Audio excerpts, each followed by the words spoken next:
ठाण्यातील कोर्ट नाका शासकीय विश्रामगृह बाहेरून आपण सर्व लाईव्ह दृश्य MS04 मीडियाच्या माध्यमातून या ठिकाणी पाहतात। आपण पाहिलं तर मुख्यमंत्री कार्य प्रशिक्षण योजनेअंतर्गत आज पत्रकार परिषद आयोजित करण्यात आली होती। पत्रकार परिषदेला जो नकार देण्यात आला, का नकार देण्यात आला, आपण बालाजी चाकूरकर यांच्याशी संवाद साधणार। काय सांगाल सर, आज या ठिकाणी आलेला आहे, पत्रकार परिषद आयोजित करण्यात आली होती। रीतसर सूचना करून शासकीय विश्रामगृह ठाणे येथे मुख्यमंत्री युवा कार्य प्रशिक्षणार्थी सहाय्यक संघटनेची पत्रकार परिषद आयोजन करण्यात आलं होतं। पण अचानक दुपारी 2 वाजता आम्हाला विश्रामगृहाच्या मॅनेजरनी सांगितलं की तुम्हाला परवानगी देण्यात आलेली नाही।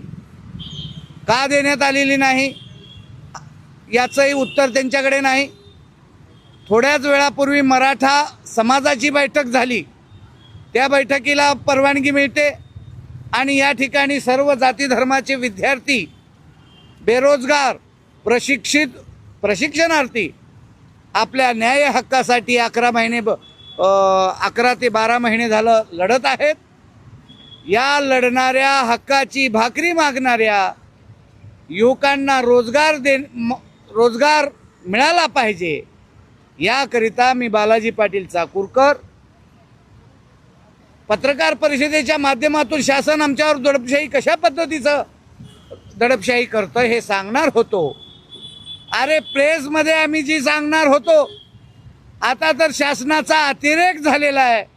शासनाने आम्हाला तर आमचा आवाज बंद करण्याचं काम केलेलं आहे आणि आमच्या पत्रकार परिषदेला या ठिकाणी प्रतिबंध केलेला आहे। असो, राज्य सरकार आमचा आवाज दडपू शकणार नाही।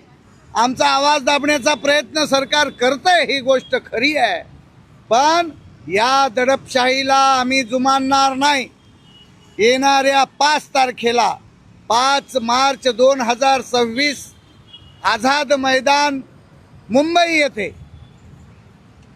महाराष्ट्रातील 36 जिल्ह्यातील प्रशिक्षित प्रशिक्षणार्थी आणि त्यांचे पालक, कमीत कमी 25,000 प्रशिक्षणार्थी आणि 25,000 त्यांचे पालक, 50,000 प्रशिक्षणार्थ्यांचे पालकासह आम्ही आझाद मैदानावर आक्रोश मोर्चा काढतोय आणि या आक्रोश मोर्चाचं रूपांतर आम्ही जेल भरोमध्ये करतोय आणि आम्ही जेल भरो करणार। एक तर आम्ही GR घेऊ, नाहीतर जेलमध्ये जाऊ, ही आमची भूमिका आहे। करो या मरो, नाही तो जेल भरो, ही भूमिका घेऊन आम्ही या ठिकाणी आलोय। या ठिकाणच्या या जुलमी प्रशासनाच्या कृतीचा आम्ही जाहीर धिक्कार करतो। जुलमी प्रशासनाचा जुलमी प्रशासनाचा जुलमी प्रशासनाचा। सर, एक महत्त्वाचा प्रश्न होता, या शासकीय विश्रामगृहाची काही तुम्ही परवानगी वगैरे घेतली होती का? आम्ही यापूर्वी अनेकदा पत्रकार परिषदा घेतलेल्या आहेत, तोंडी सूचना करत होतो आणि आम्ही पत्रकार परिषद यापूर्वी तोंडी सूचनेवर घेतलेली आहे आणि त्यांचं बिल सुद्धा आम्ही पे केलेलं आहे। मागच्या काळात फोनपेवरून आम्ही बिल पे केलेलं आहे। आम्ही फुकट हे विश्रामगृह वापरत नव्हतो, आजही भरणार होतो, पण त्यांनी आम्हाला पूर्वीच सांगायला पाहिजे होतं की तुम्ही लेखी परमिशन घ्या। आम्ही लेखीही घेतली असती। आज आम्हाला अचानक सांगितल्यानंतर आम्ही कुठलं हॉटेल बुक करायचं? हे गरजवंत लेकरं आहेत, उपाशीपोटी भाकरीसाठी 1111 भटकत आहेत। आता हॉटेलचे भाडे आम्हाला देणं शक्य नाही, म्हणून आम्ही जरा कमी भाड्यामध्ये आम्हाला या ठिकाणची जागा उपलब्ध होते, म्हणून आम्ही या ठिकाणी प्रेस घ्यायचं ठरवलं होतं। कुठेतरी मुख्यमंत्री युवा कार्य योजना जी आहे ती राबवण्यात आलेली, त्याचीच जी पत्रकार परिषद आयोजित, त्यालाच कुठेतरी नकार दिलाय। कोणी नकार दिलाय, का दिलाय नकार, याबद्दल काही सांगण्यात आलंय का?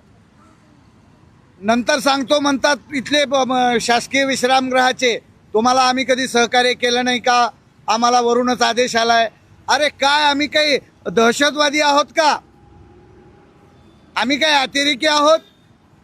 या ठाणे नगर पोलीस स्टेशनचे PI भरत चौधरी साहेब आलेले आहेत, त्यांचा पूर्ण स्टॉप या ठिकाणी आहे, पोलिसाच्या व्हॅन आहेत, पोलीस कर्मचारी आहेत। हे एवढे सगळे कशासाठी बोलवले?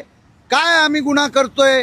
काय आम्ही कायदा हातात घेतलाय? संविधानानं आमचं मांडण्याचा अधिकार आम्हाला दिलेला आहे, पण हे का युगो प्रॉब्लेम करतायत हे मला कळत नाही. काय मागणी असणार आहे राज्य सरकारकडे, काय मागणी असणार आहे? आमची राज्य सरकारकडे एकच मागणी आहे, विधानसभा निवडणुकीच्या अगोदर आपण जो काही 10 लाख लोकांना रोजगार देऊ आणि 5 लाख लोकांना त्याच आस्थापनेमध्ये कायम करू म्हटलेला जो शब्द आहे तो पूर्ण करा. यांना कायमस्वरूपी रोजगार द्या आणि यांच्या मानधनामध्ये दुप्पट वाढ करा. एवढीच माफक अपेक्षा आहे. राज्यातल्या बेरोजगारीला मुठमाती द्या. राज्यातला बेरोजगार हताश होऊन 4 बेरोजगारांनी आत्महत्या केल्या. आता किती बेरोजगारांच्या आत्महत्या हे सरकार वाट पाहतंय हे मला सरकारला विनंती करायची हात जोडून. राज्यातल्या तरुणांच्या बेरोजगारीशी खेळू नका, यांच्या भावभावनाशी खेळू नका. यांना तुम्ही लाडका भाऊ म्हणलात, लाडका भाऊ म्हणून खुश झाले, तुम्हाला निवडून दिले, तुम्ही निवडून आलात, खुर्चीत बसलात आणि खुर्चीत बसल्यानंतर मात्र या लाडक्या भावाला वाऱ्यावर सोडलात.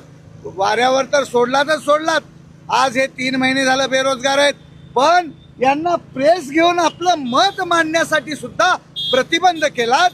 काय चाललंय ह्या राज्यामध्ये, छत्रपती शिवांच्या राज्यात, हे आम्हाला कळायला मार्ग नाही. एक शेवटचा प्रश्न आहे सर, काय भूमिका असणार आज या शासकीय विश्रामगृहामध्ये जो पत्रकार परिषदेला नकार दिलेला, काय भूमिका असणार? आमची भूमिका ठोस आणि ठाम आहे. आज आमचा इथे आवाज दाबण्याचा प्रयत्न केला तर आमचा आवाज दाबू शकणार नाही हे सरकार. आमचा आवाज आम्ही वाढवू आणि 5 तारखेला मार्चच्या 5 तारखेला मुंबई येथे जेल भरो आंदोलन करू. 25,000 लोक आम्ही जेलमध्ये जाऊ. आपण पाहिलं तर या शासकीय विश्रामगृहाबाहेर जो आहे तो नकार दिलेला आहे. त्यांच्या ज्या मागण्या कुठेतरी त्या पूर्ण होतील का ते आपण पाहिलं तर अनेक तरुणी जे आहेत या पत्रकार परिषदेसाठी या ठिकाणी दाखल झालेले, परंतु त्यांना नकार दिलेला आहे. नक्कीच त्यांना न्याय मिळेल का असा सवाल या ठिकाणी उपस्थित होतो. MS04 मीडिया, तोच लढा, मार्ग नवा.